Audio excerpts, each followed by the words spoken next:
So on the 30th of May 2022, I decided to go on a cycling camping trip to a location some 110 kilometers or 68 miles to the north of the city in which I live, Funabashi. The original plan was to do 2 nights at 2 different campsites, but as of the 9 o'clock departure time on the first day, I still didn't have a site lined up for the second night, nor was I certain that the weather on the second day would be clear.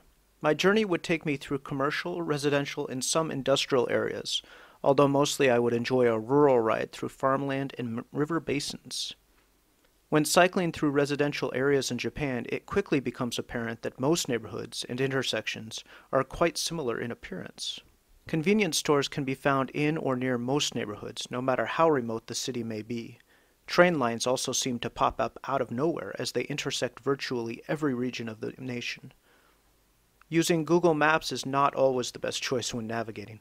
In this case, I lost my way, ending up in a neighborhood with a good view of the surrounding landscape.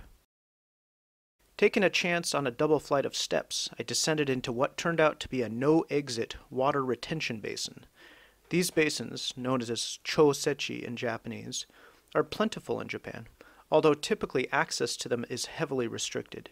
In this case, however, I unwittingly gained access to the one here, and then had no way out. After spotting the surrounding fences, I realized that I was trapped. Well, not every choice can be a winner, so I had to climb back out and find a different route.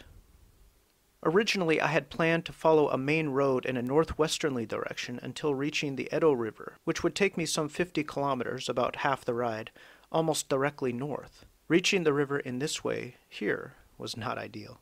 There were some cool things to see along the way, though. The prefecture in which I live, and which I spent half the ride in, Chiba Prefecture, is known for its high agricultural yields. Orchards, rice fields, and various gardens can be found throughout the region. In this case here, I found myself riding by some net-covered orchards. My favorite type of environments always include trees. I love forest-covered lanes, seeing how the sunlight splashes down on the path. It was a surprise to encounter a rather large nature park, Omachi Park, in Ichikawa City. Retired folks seem to be the most frequent visitors to this forest reserve during the weekdays. I couldn't help but explore a bit myself. Continuing in a northward direction, I would soon be entering the third city of the journey, Matsudo. Arriving in Matsudo City, I found it strange to be weaving between tree stumps while following along some train tracks. I didn't know what to expect next. Goko Station in Matsudo City.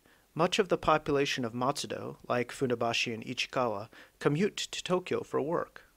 Forest parks are somewhat popular in Chiba Prefecture. I want to live in a rural area in the future. After having cycled through all of those residential roads, I was glad to encounter a larger avenue. Soon I would reach Nagareyama City and the Edo River. 2 sisters, the Seiki sisters, owned this land in the Koya neighborhood of Matsudo City and donated their land to the city. This land became a forest park called Seiki-san no Mori, which can be seen in this clip. I like this view of the Shinsaka River in Matsudo. Big A is an excellent grocery store chain. It exists in 5 prefectures and there are more than 200 branches. I like the informality of the shopping at Big A stores, and I try to visit whenever going on long cycling trips. Then on to a thrift shop called Treasure Factory in Nagareyama City. A front shoulder bag is what I bought, for under $10 too. It's hard to access items from the backpack while riding, and now I'd be able to grab my phone or a piece of candy whenever necessary. And finally, I had reached the first major checkpoint, Nagareyama Bridge, and the Edo River. If one were to cross the bridge over the river, Saitama Prefecture would be reached. The Edo River acts as a boundary between Chiba Prefecture in the east and Tokyo, Saitama, and Ibaraki prefectures in the west. There's always something going on along the Edo River. In this case, a new bridge is being constructed. The Nagareyama City Clean Center seems to be the tallest structure in the area. It stands out like some kind of castle tower. I like the look of this building. Nagareyama City residents can bring in irregular trash items to be disposed of, costing 300 yen for 10 kilograms, or $2.3 for 22 pounds. There are some 1,200 of these facilities throughout Japan. It's interesting to see how rice paddies can be maintained in areas with huge commercial buildings like this. One of these warehouses is an Amazon distribution center. Work is constantly being done along the Edo River, involving new construction as well as maintenance. In this case, the east bank of the river is being fortified with a metal barrier. Trucks were lined up for kilometers to bring in filler dirt and whatever else for the project, I suppose. One of my favorite things about living in Japan is the opportunity to theorize on why or how things are here. Nagareyama Heliport can be seen from the river path. Recreational flights are hosted from here, as well as drone training. This is where Toneunga flows into the Edo River. Toneunga, or Tone Canal, became Japan's first Western-style canal when it was completed in 1890. During its peak year of 1891, a total of an amazing 37,000 vessels used the canal. After passing the Tone Canal, I entered Noda City, Chiba Prefecture's northwesternmost city. Noda is nestled entirely between the Edo River and Japan's largest river by basin size, the Tone River, to the north. Although the land becomes more rural as one moves north of Tokyo Bay, there are still some major industrial facilities to be found. And a few businesses, such as this coin dealership shop, can even be seen from atop the river's ridge. If you're looking to sell any platinum along the Edo River, then this is the place for you. An indoor tennis court. Some 13 kilometers of the riverbank in this area was recently tended to. New grass being planted and existing plants mowed. Birds and cats seem to really like the new hunting and foraging opportunities, as I saw a lot of little animals. A railway bridge can be seen in the distance. Passing under the Tobu-Noda railway line is a good opportunity to see a railway line from different angles. This line runs for about 62 kilometers, or 28 miles, and stops at 35 stations between the two prefectures of Saitama and Chiba. A young couple was enjoying themselves under the bridge. I wonder what they were talking about. The wind is typically strong along the river, but birds can still be heard clearly. There were plenty on this fine spring day. These are the buildings associated with Sekiado Glider Port. Gliders are brought to the field adjacent to the river and then pulled up into the air by powered planes from there. On one occasion, about a month before this, I was fortunate enough to actually see a glider being pulled into the sky. It was so cool to see. Here's a clip from that.